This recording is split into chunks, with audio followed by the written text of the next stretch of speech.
day, my students. My name is Genty. I'm one of the facilitators for the program titled Introduction to Human Resources Management.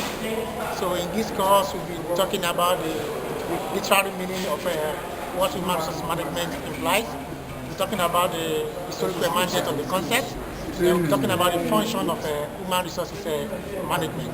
I hope you are going to fly together with me in this course so that we'll be able to have a lovely landing. So thank you and God bless.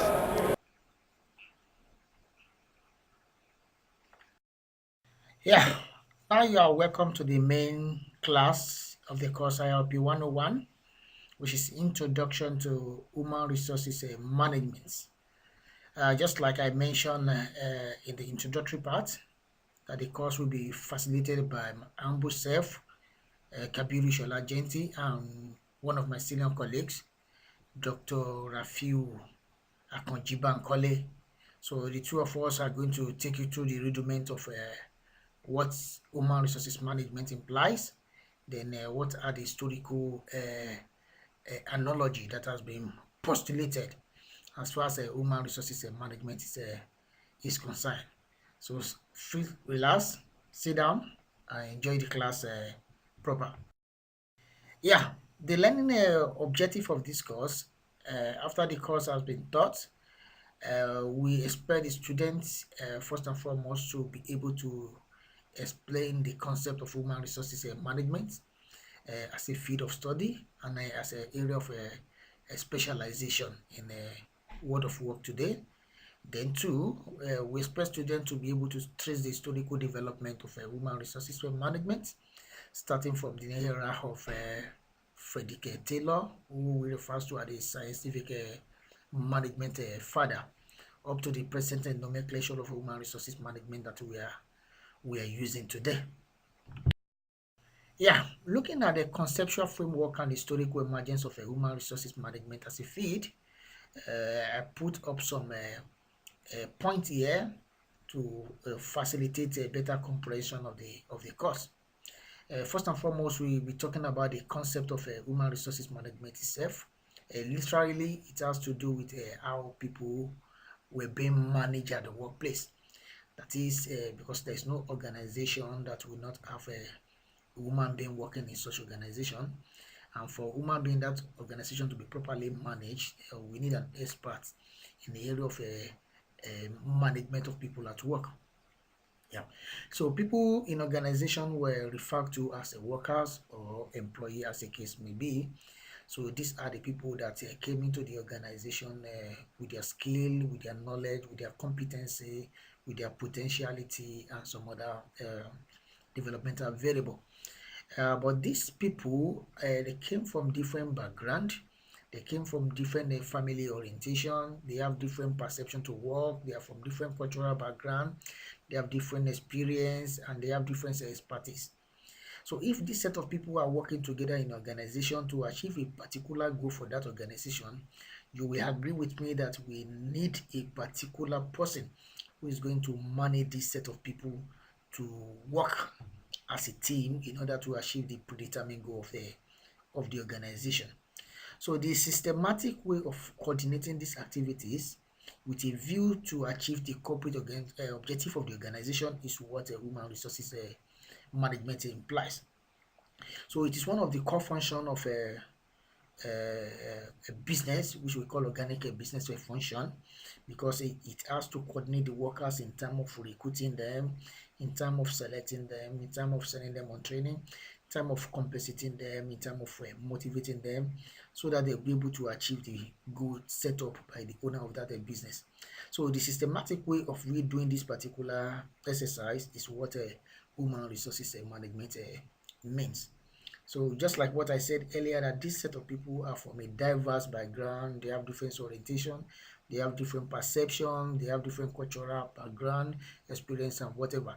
So if there is no coordinating activities of these people, you will agree with me that the goal and the objective of such organization will not be achieved. So therefore, we need a particular person to do this particular exercise in an organization, so that the organization will be able to run on a lighter mode. Yeah.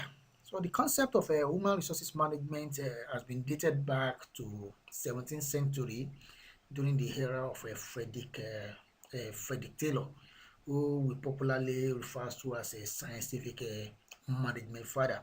So then the name was not called human resources management. They called the name labor welfare. So that means there should be a particular person and organization who is going to look into the welfareism of the workers. But in 19th century, 1914 precisely, to 1939, the name changed from labor welfare to what we call labor management, to labor management. So that means we still need a particular person to manage the relationship between the labor and the owner of the means of production. But in 20th century, in 1945 to 1979 precisely, the name metamorphosed to what we call personnel management. So personnel management is just a process or management of people in the place of work. So whereby it's going to look into the administration, financing, recruiting, and some other activities of people who are working in the organization. But in 20th century, the name has changed again to the nomenclature we call human resources management now. So between 1980 and 1990s. So that is the focus of this particular course which we are studying.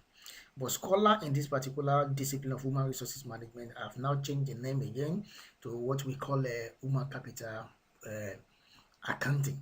So though there's still a lot of controversy as far as this name is concerned, but that is not the purpose of this class, because this is just an introduction class to what human resources management means and to discuss its historical emergence.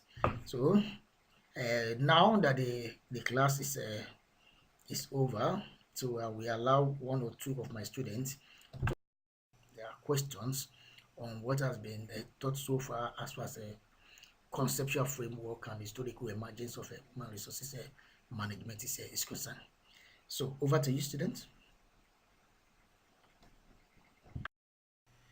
So thank you very much. You have listened to the question and the response from the facilitator on the course introduction to human resources management. But to wrap it up, all what we have done in this course in form of a summary is to discuss the concept of human resource management to you, which we call management of people at the workplace. Then it also concerned with the acquisition and utilization of human resources towards achieving the predetermined goal of the organization. So not only that, we also discussed that HR, which we call human resources management, is one of the organic functions of every business setting. So we also look at the historical emergence of the concept from the 19th century during the era of Frederick Taylor, that we call scientific father of management, up to the present dispensation that we are calling human resources management now. And we are also looking at it in later future to be called human resources accounting. The current nomenclature for the function of management of people at workplace presently is what we call human resources management. So I think with this summary, you should be able to deduce one or two things from the lecture on the conceptual framework and historical emergence of human resources management. So thank you very much and have a lovely day. So next class we'll be talking about some other concepts of human resources management. Thank you and have a pleasant day. Bye.